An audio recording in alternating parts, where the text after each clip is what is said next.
നമസ്കാരം. പ്രധാന വാർത്തകൾ. Jeevan news headlines presented by BIS hallmark 9160 ആഭരണങ്ങൾ ഏറ്റവും കുറഞ്ഞ പണിക്കൂലിയിൽ ബോബി ചെമ്മണ്ണൂർ ഇന്റർനാഷണൽ ജ്വല്ലേഴ്സ്. ശബരിമല സ്വർണ്ണക്കൊള്ള, മോഷ്ടിക്കപ്പെട്ട സ്വർണം തേടി SIT. അന്വേഷണം അട്ടിമറിക്കാൻ നീക്കമെന്ന VD സതീശൻ. ജാമ്യം തേടി N വാസു സുപ്രീം കോടതിയിൽ. തെരഞ്ഞെടുപ്പിൽ NSSന് സമദൂര നിലപാടെന്ന ജനറൽ സെക്രട്ടറി. ശരിദൂരം ശബരിമല വിഷയത്തിൽ മാത്രം, കേരളത്തിൽ ഇന്നും ഐത്തബോധമെന്ന് വെള്ളാപ്പള്ളി. ഓർത്തഡോക്സ് സഭാസ്ഥാനം സന്ദർശിച്ച രാജീവ് ചന്ദ്രശേഖർ. നീക്കം സംഘപരിവാർ ആക്രമണങ്ങൾക്കെതിരായ പ്രതികരണത്തിന് പിന്നാലെ. ലക്ഷ്യം തെരഞ്ഞെടുപ്പ്. ഇറാനിൽ സർക്കാർ വിരുദ്ധ പ്രക്ഷോഭം രൂക്ഷം. ഏറ്റുമുട്ടലിൽ 7 പേർക്ക് ജീവഹാനി. കറൻസിയുടെ മൂല്യത്തകർച്ചയും വിലക്കയറ്റവും ഭരണകൂടത്തിന് വെല്ലുവിളി. അമേരിക്കയിൽ ഗ്രീൻ കാർഡ് ലഭ്യമാക്കൽ വിവാഹം മാത്രമല്ല മാനദണ്ഡമെന്ന് ഭരണകൂടം. പരിശോധന കർശനമാക്കാൻ ഇമിഗ്രേഷൻ വിഭാഗത്തിന് നിർദ്ദേശം. Jeevan news headlines presented by BIS hallmark 9160 ആഭരണങ്ങൾ ഏറ്റവും കുറഞ്ഞ പണിക്കൂലിയിൽ ബോബി ചെമ്മണ്ണൂർ ഇന്റർനാഷണൽ ജ്വല്ലേഴ്സ്. ശബരിമലയിൽ നിന്നും 2019 ഇളക്കിക്കൊണ്ടുപോയ സ്വർണ്ണപ്പാളികൾക്ക് എന്ത് സംഭവിച്ചു എന്നതിൽ അന്വേഷണം തുടങ്ങി 3 മാസത്തോടടുക്കുമ്പോഴും SITക്ക് സ്ഥിരീകരണമില്ല. പാളികളിൽ നിന്നും സ്വർണം വേർതിരിച്ചെടുത്തു വിറ്റു എന്ന സംശയത്തിലും പാളികൾ അതേപടി പുരാവസ്തു കള്ളക്കടത്ത് സംഘത്തിന് വിറ്റു എന്ന നിഗമനത്തിലുമാണ് അന്വേഷണം.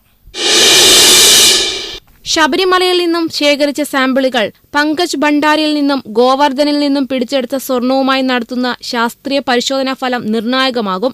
പാളികളിൽ നിന്നും രാസലായനി ഉപയോഗിച്ച സ്വർണം വേർതിരിച്ചെടുത്താൽ പാളി രാസലായനിയിൽ നശിക്കുകയാണ് ചെയ്യുക.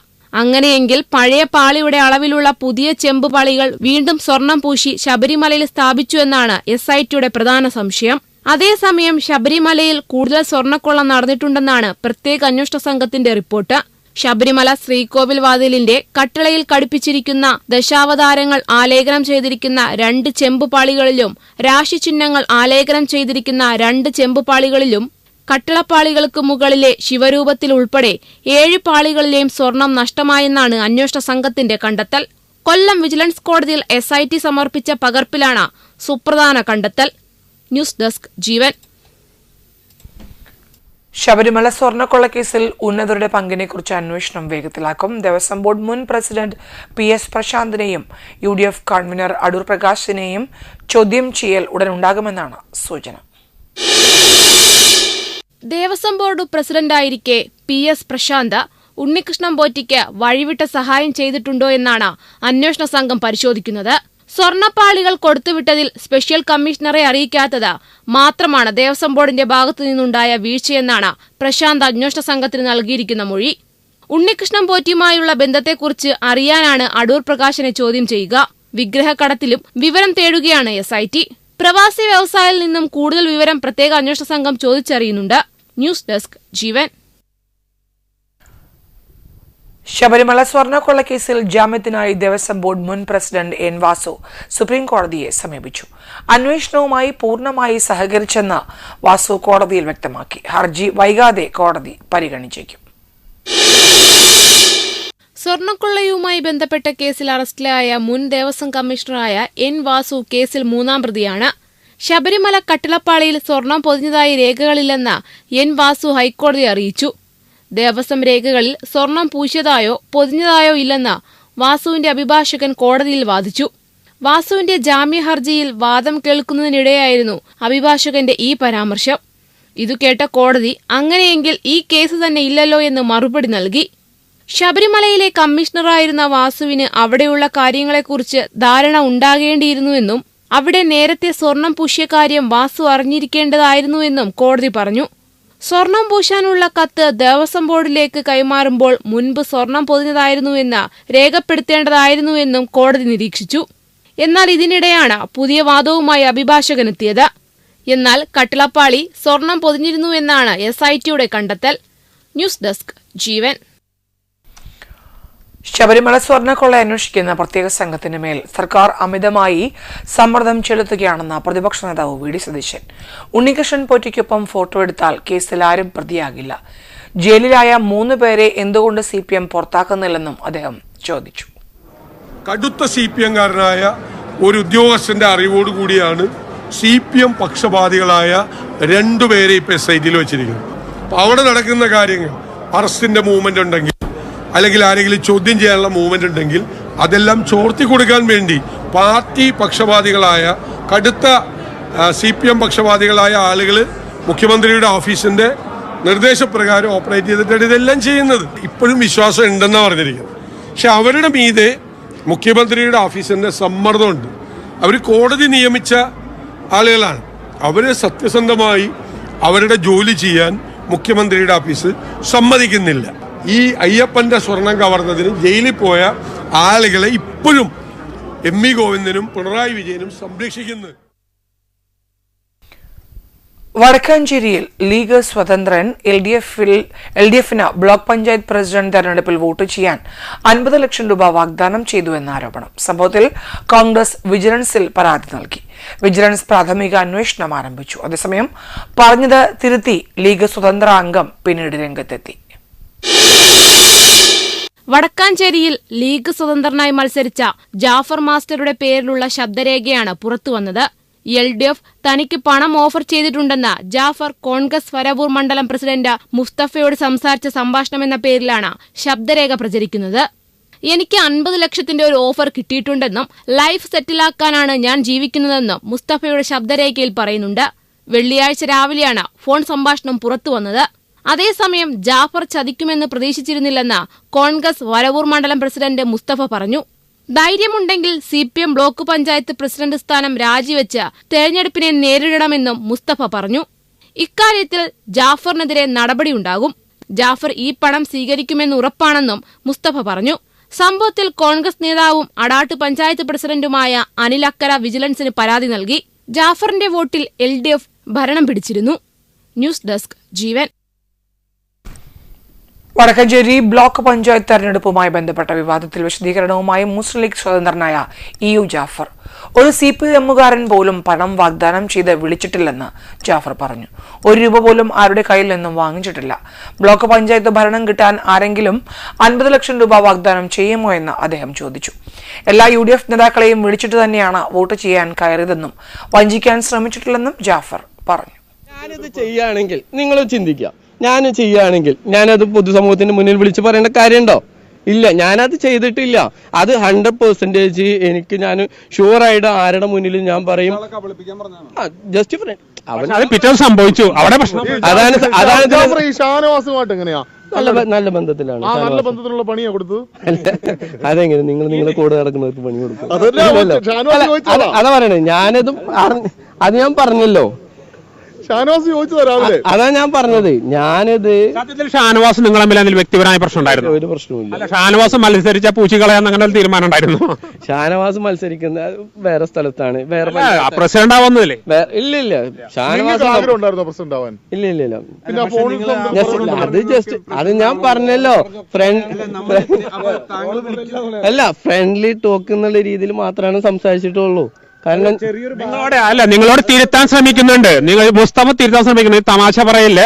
ഞങ്ങളുടെ ഓഡിയോ ഉണ്ട്, വേണമെങ്കിൽ വെച്ചുതരാം. അതായത് തമാശ പറയില്ലേ, നിങ്ങൾ തമാശ പറയില്ല, അല്ല നോക്കിക്കോ, നാളെ നോക്കിക്കോ എന്ന് പറഞ്ഞിട്ട് ഞാൻ മുസ്തഫക്ക് വിളിച്ചിട്ടുണ്ട്. അത് മുസ്തഫ എടുത്തില്ല. അല്ലല്ല ഞാനിത് കഴിഞ്ഞതിന് ശേഷം അപ്പൊ തന്നെ മുസ്തഫക്ക് വിളിച്ചു. മുസ്തഫ ഫോൺ എടുത്തില്ല. മുസ്തഫയോട് പറഞ്ഞത് അതൊരു കൊച്ചു വർത്താനാണ്, അല്ലെങ്കിൽ വെറുതെ ഫ്രണ്ട്ലി ടോക്ക് ആണെന്ന് തെളിയിക്കാനുള്ള എന്തെങ്കിലും തരത്തിലുള്ള ഇല്ല. മുസ്തഫക്ക് അതിനുശേഷം ഞാൻ വിളിച്ചു. മുസ്തഫ ഫോൺ എടുത്തില്ല. ആ സമയത്ത് തന്നെ ഇത് കഴിഞ്ഞ ഉടനെ തന്നെ ഞാൻ മുസ്തഫക്ക് വിളിച്ചു. ആ കോള് കട്ടിയതിനു ശേഷം മുസ്തഫക്ക് അപ്പൊ തന്നെ വിളിച്ചു. പറയാൻ വേണ്ടി വിളിച്ചു. പക്ഷെ മുസ്തഫ ഫോൺ എടുത്തില്ല. വടക്കാഞ്ചേരി കോഴ വിവാദത്തിൽ പ്രതികരിച്ച CPM സംസ്ഥാന സെക്രട്ടറി MV ഗോവിന്ദൻ 50 ലക്ഷം കൊടുത്ത ആളെ പിടിക്കേണ്ട കാര്യമില്ലെന്ന് ഗോവിന്ദൻ പറഞ്ഞു. ആരെയും ചാക്കിട്ട് പിടിച്ച് ഭരണം പിടിച്ചെടുക്കേണ്ട ത്വര CPM-നില്ല. ശബരിമല സ്വർണ്ണക്കൊള്ളയിൽ കോൺഗ്രസ് നേതാക്കൾ മറുപടി പറയണമെന്നും MV ഗോവിന്ദൻ ആവശ്യപ്പെട്ടു. CPIM ഒരു നിലപാട് കൃത്യമായിട്ട് മുൻകൂട്ടി തന്നെ എടുത്തിട്ടുണ്ട്. ആ എടുത്തത് ഇടതുപക്ഷ ജനാധിപത്യ മുന്നണി ജനങ്ങളുടെ വിധി അംഗീകരിക്കും. അതിന്റെ ഭാഗമായിട്ട് അയാറാം കയ്യാറാം സംവിധാനത്തെ അടിസ്ഥാനപ്പെടുത്തി ഒരവസരവാദപരമായ നിലപാട് സ്വീകരിക്കേണ്ടതില്ല എന്ന ഉറച്ച സമീപനം CPIM ആദ്യം തന്നെ പ്രഖ്യാപിച്ചിട്ടുണ്ട്. പല കോർപ്പറേഷനിലും സ്വതന്ത്ര ആളുകളെ ഉപയോഗിച്ച് നമുക്ക് നിലവിൽ അധികാരത്തിൽ വരാൻ സാധ്യതയുള്ളവരെ തടഞ്ഞുകൂടെ എന്നുള്ള ചോദ്യം ഉണ്ടായിരുന്നു. ഞങ്ങൾ ഉറച്ച നിലപാട് സ്വീകരിച്ചു. ആ സ്വീകരിച്ചതിൻ്റെ ഭാഗമായിട്ടാണ് അങ്ങോട്ടും ഇങ്ങോട്ടുമുള്ള വലിയ രീതിയിലുള്ള ഈ പ്രവണത, ഉത്തരേന്ത്യൻ പ്രവണത കേരളത്തിൽ ഇല്ലാതിരുന്നത്. ഒരു അവസരവാദ നിലപാടും CPM സ്വീകരിച്ചിട്ടില്ല. ജനവിധി അംഗീകരിക്കുന്ന നിലപാടാണ് പാർട്ടി സ്വീകരിക്കുന്നത്. വാർത്ത സംബന്ധിച്ച് പരിശോധിക്കും. എന്നാൽ മറ്റത്തൂരിൽ കുതിരക്കച്ചവടം സംഭവിച്ചു. അങ്ങനെയൊരു നിലപാടല്ല CPMനെന്ന് MV ഗോവിന്ദൻ പറഞ്ഞു. വെള്ളാപ്പള്ളി നടേശന്റെ പ്രസ്താവനകൾ അംഗീകരിക്കാൻ കഴിയുന്നത് അംഗീകരിക്കും, അല്ലാത്തവ തള്ളിക്കളയുമെന്ന് MV ഗോവിന്ദൻ പറഞ്ഞു. സ്വാഭാവികമായിട്ട് ഞാനതിൽ എടുത്ത നിലപാട് ഇന്നലെ തന്നെ എന്നോട് ചോദിച്ചെടുത്തപ്പോൾ നമ്മൾ എടുത്ത നിലപാട് വെള്ളാപ്പള്ളി നടേശൻ എന്ന് പറയുന്നത് കേരളത്തിലെ സാമുദായിക പ്രസ്ഥാനത്തിന് പ്രമുഖ നേതാവാണ്. അദ്ദേഹം മതനിരപേക്ഷത ഉൾപ്പെടെയുള്ള ജനാധിപത്യം ഉൾപ്പെടെയുള്ള നിലപാടുകളോട് പലപ്പോഴും അല്ലെങ്കിൽ മഹാഭൂരിപക്ഷം സന്ദർഭങ്ങളിലും ക്രിയാത്മകമായി പ്രതികരിക്കുന്ന ഒരാളാണ്. ആ പ്രതികരണത്തെ പൂർണ്ണമായിട്ട് പാർട്ടി അംഗീകരിച്ചിട്ടുണ്ട്. എന്നാൽ അദ്ദേഹം പറയുന്ന ഇത്തരത്തിലുള്ള ഒരു പ്രസ്താവനയും ഞങ്ങൾ അംഗീകരിക്കുന്നു. ശബരിമല സ്വർണ്ണക്കൊള്ളയിൽ കോൺഗ്രസ് നേതാക്കൾ മറുപടി പറയണമെന്ന് MV ഗോവിന്ദൻ ആവശ്യപ്പെട്ടു. അന്വേഷണം കോൺഗ്രസ് നേതാക്കളിലേക്ക് എത്തുമ്പോൾ SITയെ വിശ്വാസമില്ലെന്നാണ് പറയുന്നതെന്നും അദ്ദേഹം പറഞ്ഞു. സെൻട്രൽ ഏജൻസി വേണോ വേണ്ടിയോ എന്നുള്ളത് ഞങ്ങൾ തീരുമാനിക്കേണ്ട കാര്യമല്ല. ഞങ്ങൾ ആദ്യം മുതലേ നിലപാട് സ്വീകരിച്ചിട്ടുണ്ട്. അതിനടുത്ത നിലപാട് SIT അന്വേഷണം പോകണം, ഹൈക്കോടതിയുടെ നേരിട്ടുള്ള കീഴിൽ എന്നാണ് ഞങ്ങൾ പറഞ്ഞത്. അതിനെ കൃത്യമായിട്ട് അന്വേഷിച്ച് മുന്നോട്ടേക്ക് പോകാൻ സാധിക്കുള്ളൂ. ആ നിലപാടാണ് പിന്നെ ഹൈക്കോടതി തന്നെ സ്വീകരിച്ചത്. അതുകൊണ്ടാണ് ഹൈക്കോടതി SITയെ തീരുമാനിച്ച് അവരന്വേഷണം നടത്തിക്കൊണ്ടിരിക്കുകയാണ്. ആ അന്വേഷണം നടത്തി മുമ്പോട്ടേക്ക് പോയിക്കൊണ്ടിരിക്കുന്നതിനിടയിൽ ഇതേവരെ ഇടതുപക്ഷ ജനാധിപത്യ മുന്നണിക്കും അതുപോലെ കമ്മ്യൂണിസ്റ്റ് പാർട്ടി ഓഫ് ഇന്ത്യ മാർക്സിസ്റ്റിനും ഒക്കെ എതിരായിട്ടാണല്ലോ പുരുത്തവും അതുപോലെ തന്നെ ഇതിന്റെ ഭാഗമായിട്ട് പ്രശ്നങ്ങളൊക്കെ വരുന്നത് എന്ന് പറഞ്ഞാൽ എന്തൊരു ആഹ്ലാദഭരിതമായിരുന്നു പത്രക്കാരെല്ലാം, നിങ്ങളെല്ലാം. പക്ഷെ ഇപ്പൊ നോക്കുമ്പോൾ എന്താ, ഇപ്പൊ അത്ര ആഹ്ലാദം കാണുന്നില്ല. ശബരിമല സ്വർണ്ണക്കൊള്ള കേസിൽ CBI അന്വേഷണം വേണമോ എന്ന് ഹൈക്കോടതി പറയട്ടെ എന്നും MV ഗോവിന്ദൻ വ്യക്തമാക്കി.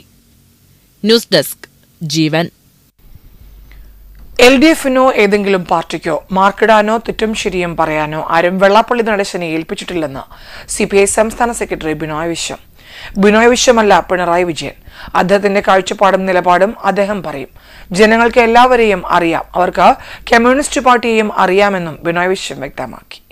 LDFനോ അത് ഏതെങ്കിലും പാർട്ടിക്കോ മാർക്കിടാനോ തെറ്റ് ശരിയും പറയാനോ ഞങ്ങളാരും വെള്ളാപ്പള്ളിയെ ഏൽപ്പിച്ചിട്ടില്ല. ബിനോയ് വിശ്വം അല്ല, പിണറായി വിജയൻ. വളരെ ശരിയാണത്. അതുകൊണ്ട് എന്റെ കാര്യം നിലപാട് ഞാൻ പറയും, അദ്ദേഹത്തിന്റെ കാഴ്ചപ്പാടും നിലപാടും അദ്ദേഹം പറയും. ജനങ്ങൾക്ക് എല്ലാവരെയും അറിയാം, അവർക്ക് കമ്മ്യൂണിസ്റ്റ് പാർട്ടിയെ അറിയാം, വെള്ളാപ്പള്ളിയെ അറിയാം.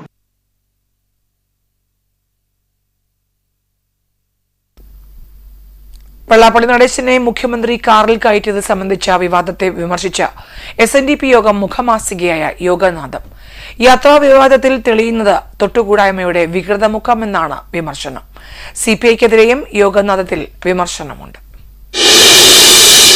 സ്വാതന്ത്ര്യം ലഭിച്ച് 78 വർഷം കഴിഞ്ഞിട്ടും അധസ്ഥിത വിഭാഗങ്ങളോടുള്ള അയിത്തം തുടരുന്നതിന്റെ തെളിവാണ് വെള്ളാപ്പള്ളി നടേശനെ മുഖ്യമന്ത്രി കാറിൽ കയറ്റിയത് സംബന്ധിച്ച അപഹാസ്യ ചർച്ചകളെന്നാണ് വിമർശനം.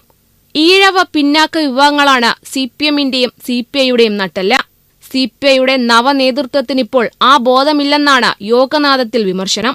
ഉയർന്ന വിഭാഗത്തിൽ നിന്നുള്ള ആളോ ന്യൂനപക്ഷ വിഭാഗത്തിൽ നിന്നുള്ള ആളോ മുഖ്യമന്ത്രിയുടെ കാറിൽ കയറിയാൽ ഇത്തരത്തിൽ ചർച്ചകൾ നടക്കുകയില്ലെന്ന് യോഗനാഥത്തിൽ പറയുന്നു. വെള്ളാപ്പള്ളി നടേശനെ മുഖ്യമന്ത്രി കാറിൽ കയറ്റിക്കൊണ്ടുപോയത് രാജ്യദ്രോഹം പോലെ വരുത്തി തീർക്കാനാണ് ശ്രമമെന്നും വിമർശനമുണ്ട്.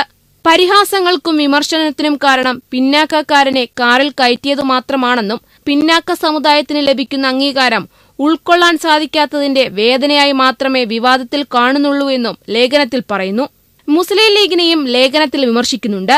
അടുത്ത തെരഞ്ഞെടുപ്പിൽ UDFനെ മുന്നിൽ നിർത്തി അധികാരത്തിലേറി മതഭരണം നടപ്പാക്കാമെന്നാണ് തദ്ദേശ തെരഞ്ഞെടുപ്പ് ഫലത്തിന്റെ ബലത്തിൽ മുസ്ലിം ലീഗ് സ്വപ്നം കാണുന്നതെന്നാണ് യോഗനാഥത്തിലെ വിമർശനം. ന്യൂസ് ഡെസ്ക് ജീവൻ. മുസ്ലിം ലീഗ് ഭരണത്തിലിരുന്നപ്പോൾ സാമൂഹ്യനീതി നടപ്പാക്കിയിരുന്നോ എന്ന് SNDP യോഗം ജനറൽ സെക്രട്ടറി വെള്ളാപ്പള്ളി നടേശൻ. മുസ്ലിങ്ങളെ ആകെ ഈഴവർക്കെതിരെ തിരിക്കാനാണ് ശ്രമം. ദുഷ്ടലാക്കോടെയാണ് ലീഗ് പ്രവർത്തിക്കുന്നത്. CPI നിലപാട് മുന്നണിയിൽ അനൈക്യം എന്ന തോന്നലുണ്ടാക്കി. ശബരിമല സ്വർണ്ണക്കൊള്ളയിൽ ഉപ്പു തിന്നവൻ വെള്ളം കുടിക്കട്ടെ എന്നും വെള്ളാപ്പള്ളി നടേശൻ പറഞ്ഞു. ആനുകൂല്യങ്ങൾ നൽകിയിട്ടുള്ളത് ആരാണ് ചോദിച്ചാൽ R. ശങ്കറാണ്. കോൺഗ്രസിന്റെ ഭരണകാലത്ത് ആ മഹാനെ R. ശങ്കർ വിദ്യാഭ്യാസ മന്ത്രി മുഖ്യമന്ത്രിയായിരുന്ന കാലത്താണ്. അതിനുശേഷം ഞങ്ങൾക്ക് ആകെ കിട്ടിയിട്ടുള്ളത് ട്രസ്റ്റ് കിട്ടിയിട്ടുള്ളത് ഉമ്മൻചാണ്ടി ഇറങ്ങുന്ന സമയത്ത് പലർക്കും കൊടുത്ത കൂട്ടത്തിൽ പാമ്പനാർ ഒരു കോളേജ് തന്നിട്ടുണ്ട്. അത് മുഴുവൻ പൂർത്തീകരിച്ചപ്പെട്ട് വരുന്നതിന് മുമ്പ് അദ്ദേഹം ഭരണത്തിൽ നിന്ന് പോകേണ്ടി വന്നു. ഒന്ന് തന്നത്. അതേസമയത്ത് അതിനുള്ളിൽ ശങ്കറിന് ശേഷം എത്രയോ സ്ഥാപനം മറ്റുള്ളവർക്ക് എല്ലാം കൊണ്ടുപോയി. ഞങ്ങൾ എന്ത് പറഞ്ഞാൽ ആര് കേൾക്കാൻ ആര് പറയാൻ എന്ത്, കാരണം ഇത് ഈ വിവേചനമാണ് ഇപ്പോൾ ജാതി ചിന്ത ഉണ്ടാക്കുന്നത്. ഞങ്ങൾക്ക് ജാതിപരമായുള്ള വിവേചനം അനുഭവിക്കാൻ ഒരുപാട് കൊല്ലമായി. വിദ്യാഭ്യാസ നീതി കിട്ടുന്നില്ല. ഇത് പറഞ്ഞു ബാക്കിയുള്ള കിട്ടിയവരെല്ലാം എന്തിന് ഞങ്ങളെ കിട്ടുക വായിട്ട് കുത്തുന്നത്? ഉണ്ടോ ഇല്ലേ നിങ്ങൾ വേണ്ട, ഞാൻ നിങ്ങളെ വെല്ലുവിളിക്കുന്നു. നിങ്ങൾ പഠനം നടത്തുക. ജനസംഖ്യ ആനുപാതികമായി വിദ്യാഭ്യാസ നീതി ഇവിടെ കിട്ടിയിട്ടുണ്ടോ എന്ന് ഒരു കമ്മീഷൻ വെച്ച് പഠനം നടത്തുന്നു. എന്നിട്ട് കുറവുണ്ടെങ്കിൽ ആ കുറവ് ഏതെല്ലാം സമുദായത്തിലുണ്ടോ അത് കൊടുക്കുക. ഇത് പറയാതെ ഞാൻ മനോവിദ്വേഷം വരുത്തുന്നു ഡെയിലി ചാനൽ ചർച്ച നടത്തിക്കൊണ്ടൊന്നും ഒരു കാര്യമല്ല. ഞാൻ പറഞ്ഞതെല്ലാം പറഞ്ഞത് തന്നെ. ആ പറഞ്ഞതിലൊന്നും മാറാനും തയ്യാറല്ല. ഒരു രാഷ്ട്രീയത്തോടും എതിർപ്പില്ലെന്ന് NSS general secretary G. Sukumaran Nair. നിയമസഭാ തെരഞ്ഞെടുപ്പിൽ NSSന് സമദൂര നിലപാടായിരിക്കും. ശരിദൂരം എന്നത് ശബരിമല വിഷയത്തിൽ മാത്രമാണ്. അതിനെ രാഷ്ട്രീയമായി കൂട്ടിക്കുഴയ്ക്കേണ്ട കാര്യമില്ല. ശബരിമല സ്വർണ്ണക്കൊള്ള വിഷയത്തിൽ പ്രതികരിക്കാനില്ലെന്നും NSS ജനറൽ സെക്രട്ടറി പറഞ്ഞു. തീർച്ചയായിട്ടും അങ്ങനെ യാതൊരു സംശയവും. സമദൂരത്തിലെ ശരിദൂരം ശബരിമല വിഷയത്തിൽ മാത്രമേ ഉള്ളൂ. അതിനെ രാഷ്ട്രീയമായിട്ട് കുഴയ്ക്കേണ്ട കാര്യമില്ല.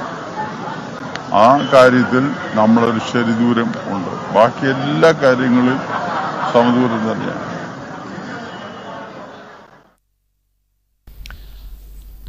ഇറാനിൽ സർക്കാർ വിരുദ്ധ പ്രക്ഷോഭത്തിന് പിന്നാലെയുണ്ടായ ഏറ്റുമുട്ടലിൽ മരിച്ചവരുടെ എണ്ണം 7ആയി. നിരവധി പേർക്ക് പരിക്കേറ്റു. പ്രതിഷേധം അടിച്ചമർത്താൻ സുരക്ഷാ സേന വ്യാപകമായി ശ്രമിച്ചതോടെയാണ് മരണസംഖ്യ ഉയർന്നത്.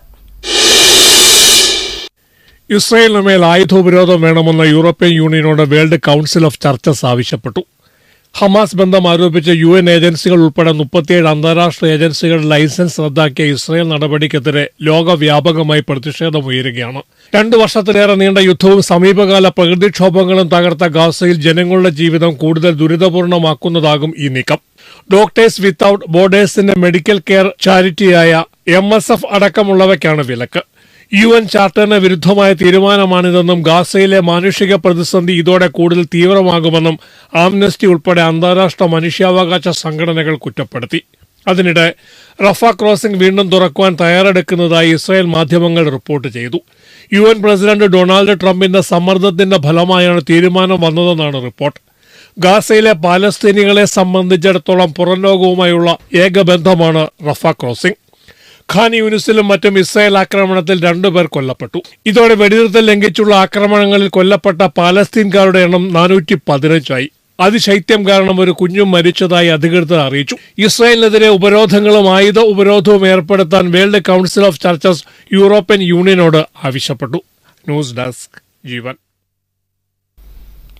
അമേരിക്കൻ പൌരത്വത്തിലേക്കുള്ള പ്രധാന ചവിട്ടുപടിയായി കണക്കാക്കപ്പെടുന്ന ഗ്രീൻ കാർഡ് അഥവാ സ്ഥിരതാമസത്തിനുള്ള അനുമതിയിലും കടുത്ത തീരുമാനങ്ങളിലേക്ക് കടന്ന ട്രംപ് ഭരണകൂടം.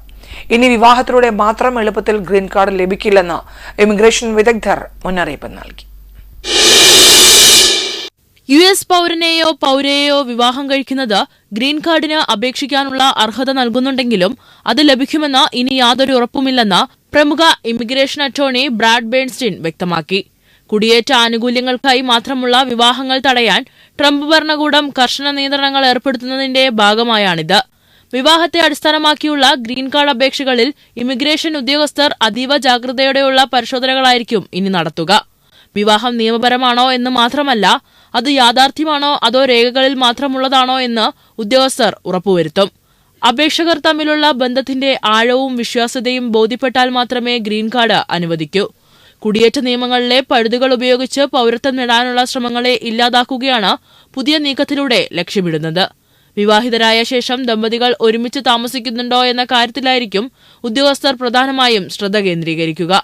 ജോലി സംബന്ധമായ കാരണങ്ങളാലോ പഠനത്തിനായോ സാമ്പത്തിക സാഹചര്യങ്ങൾ മൂലമോ അകന്നു താമസിക്കുന്നവർക്ക് ഗ്രീൻ കാർഡ് ലഭിക്കാൻ ബുദ്ധിമുട്ടായിരിക്കും.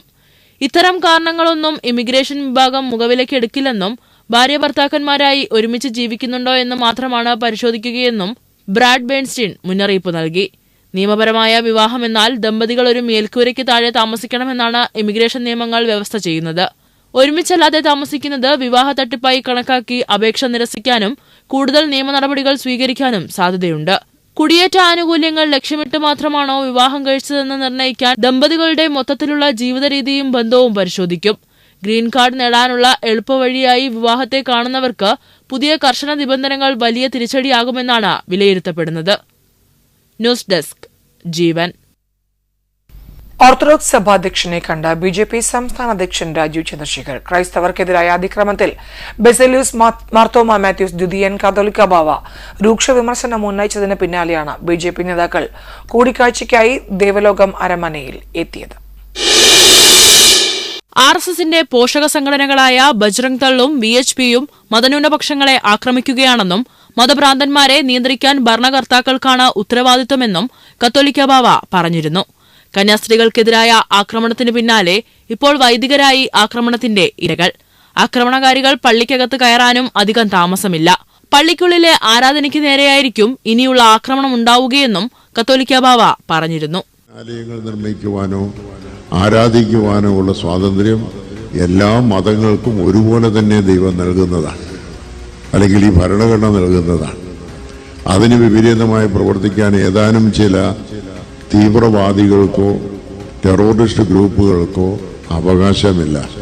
അത് നിയന്ത്രിക്കേണ്ടത് ഈ രാജ്യം ഭരിക്കുന്നതായ ഭരണാധിപന്മാരാണ്.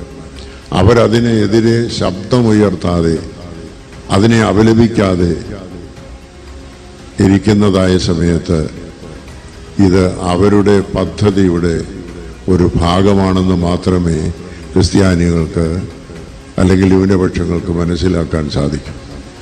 അപലപിക്കുന്നില്ലെങ്കിൽ, അതിനെ നിയന്ത്രിക്കുന്നില്ലെങ്കിൽ, സൈലന്റായിട്ട് നിശബ്ദമായിട്ട് അതിന് അംഗീകരണം കൊടുക്കുന്നതാണെന്നുള്ളത് എല്ലാവർക്കും അറിയാം. ഏതു മതത്തിലും മതഭ്രാന്തന്മാരുണ്ടാകും. അവരുടെ അറിവില്ലായ്മയെക്കുറിച്ച് വിലപിക്കുകയല്ലാതെ മറ്റു മാർഗങ്ങളില്ല. ഭരണകൂടം ഇവർക്ക് ഒത്താശ ചെയ്യുന്നു, ഓശാന പാടുന്നു.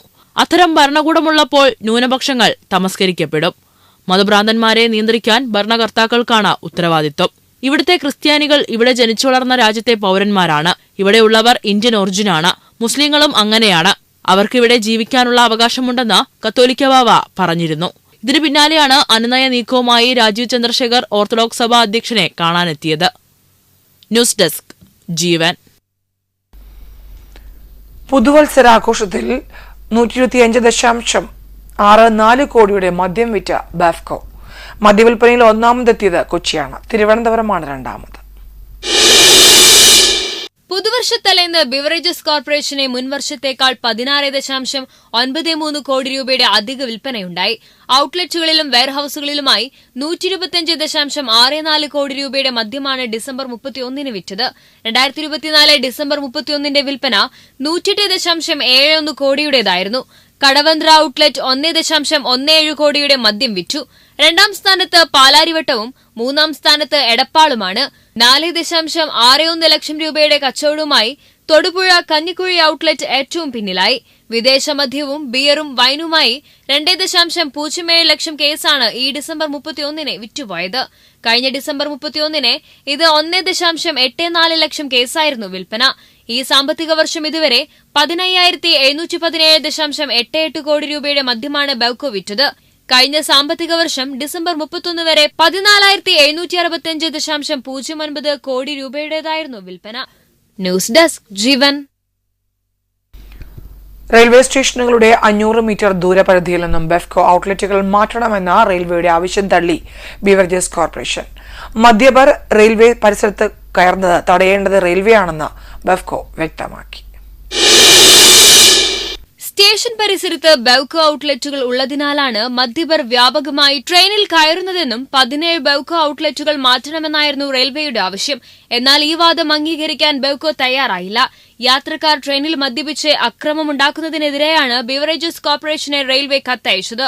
വർക്കലയിൽ പെൺകുട്ടിയെ ട്രെയിനിൽ നിന്ന് മദ്യപൻ തള്ളിയിട്ട സംഭവം ചൂണ്ടിക്കാട്ടിയായിരുന്നു തിരുവനന്തപുരം മുതൽ തൃശൂർ വരെ അധികാരപരിധിയുള്ള റെയിൽവേ തിരുവനന്തപുരം ഡിവിഷൻ ഓഫീസിൽ നിന്നാണ് ബെവ്കോയ്ക്ക് കത്ത് നൽകിയത്. ന്യൂസ് ഡെസ്ക് ജീവൻ.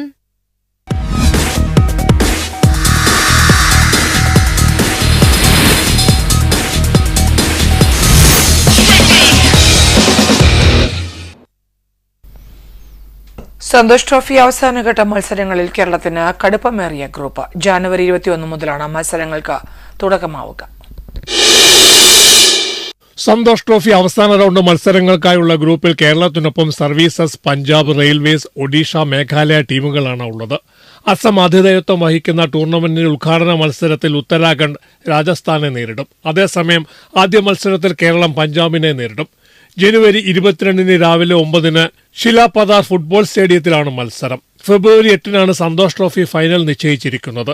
മത്സരക്രമം അനുസരിച്ച് 24 റെയിൽവേസും 26 ഒഡീഷയും 29 മേഘാലയയും 31 സർവീസസുമാണ് കേരളത്തിന്റെ എതിരാളികൾ. ഒരു ഗ്രൂപ്പിൽ നിന്ന് 4 ടീമുകൾ ക്വാർട്ടറിലേക്ക് യോഗ്യത നേടും. ഫെബ്രുവരി 2, 3 തീയതികളിലാണ് ക്വാർട്ടർ ഫൈനൽ മത്സരങ്ങൾ നിശ്ചയിച്ചിരിക്കുന്നത്. സെമി ഫൈനൽ ഫെബ്രുവരി 5 ഫൈനൽ 8 നിശ്ചയിച്ചിരിക്കുന്നത്. ധാകുവ ഖാനയിലും ശിലാപദൂരുമാണ് എല്ലാ മത്സരങ്ങളും. സ്പോർട്സ് ഡെസ്ക് ജീവൻ. 2026 സ്പാനിഷ് സൂപ്പർ കപ്പ് മത്സരങ്ങൾ സൗദിയിലെ ജദ്ദയിൽ ജനുവരി 7 മുതൽ 11 വരെയാണ് മത്സരങ്ങൾ.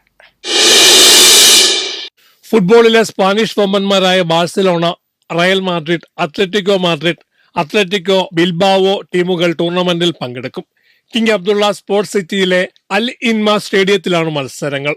ജനുവരി 7 ബാഴ്സയും ബിൽബാവോയും ആദ്യ സെമിയിൽ ഏറ്റുമുട്ടും. പിറ്റേ ദിവസം മാഡ്രിഡ് ഡെർബി മത്സരമാണ്. സെമിയിലെ വിജയികൾ ജനുവരി 11 ഫൈനലിൽ കൊമ്പുകോർക്കും. സ്പോർട്സ് ഡെസ്ക് ജീവൻ. പ്രധാന വാർത്തകൾ ഒരിക്കൽ കൂടി. Jeevan news headlines presented by BIS hallmark 9162 സ്വർണ്ണാഭരണങ്ങൾ ഏറ്റവും കുറഞ്ഞ പണിക്കൂലിയിൽ. Bobby Chemmanur international jewellers. ശബരിമല സ്വർണ്ണക്കൊള്ള, മോഷ്ടിക്കപ്പെട്ട സ്വർണം തേടി SIT അന്വേഷണം അട്ടിമറിക്കാൻ നീക്കമെന്ന VD സതീശൻ. ജാമ്യം തേടി N വാസു സുപ്രീം കോടതിയിൽ. തെരഞ്ഞെടുപ്പിൽ NSSന് സമദൂര നിലപാടെന്ന് ജനറൽ സെക്രട്ടറി. ശരിദൂരം ശബരിമല വിഷയത്തിൽ മാത്രം. കേരളത്തിൽ ഇന്നും ആയിത്തബോധമെന്ന് വെള്ളാപ്പള്ളി. ഓർത്തഡോക്സ് സഭാസ്ഥാനം സന്ദർശിച്ച രാജീവ് ചന്ദ്രശേഖർ. നീക്കം സംഘപരിവാർ ആക്രമണങ്ങൾക്കെതിരായ പ്രതികരണത്തിന് പിന്നാലെ. ലക്ഷ്യം തെരഞ്ഞെടുപ്പ്. ഇറാനിൽ സർക്കാർ വിരുദ്ധ പ്രക്ഷോഭം രൂക്ഷം. ഏറ്റുമുട്ടലിൽ 7 പേർക്ക് ജീവഹാനി. കറൻസിയുടെ മൂല്യത്തകർച്ചയും വിലക്കയറ്റവും ഭരണകൂടത്തിന് വെല്ലുവിളി. അമേരിക്കയിൽ ഗ്രീൻ കാർഡ് ലഭ്യമാക്കൽ വിവാഹം മാത്രമല്ല മാനദണ്ഡമെന്ന് ഭരണകൂടം. പരിശോധന കർശനമാക്കാൻ ഇമിഗ്രേഷൻ വിഭാഗത്തിന് നിർദ്ദേശം. Jeevan news headlines presented by BIS hallmark 9162 സ്വർണ്ണാഭരണങ്ങൾ ഏറ്റവും കുറഞ്ഞ പണിക്കൂലിയിൽ. Bobby Chemmanur international jewellers. ഈ ബുള്ളറ്റിൻ സമാപിച്ചു. നമസ്കാരം.